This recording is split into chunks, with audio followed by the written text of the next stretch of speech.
নমস্কার সকলকে। আজকে আমাদের ষষ্ঠী পুজো। এই যে আমাদের সব কিছু রেডি হয়ে গেছে। তো আপনারা ভাবতেই পারেন যে বাবা মেয়ে এত বড় হয়ে গেছে, এতদিন পরে এখন কেন ষষ্ঠী পুজো হচ্ছে।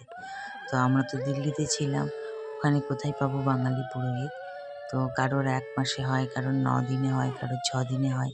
আমাদের কিন্তু 1 মাসে হয়, কিন্তু আমাদের এই রিচুয়ালটা করা হয়নি। তো বাড়িতে এসে করানো হচ্ছে।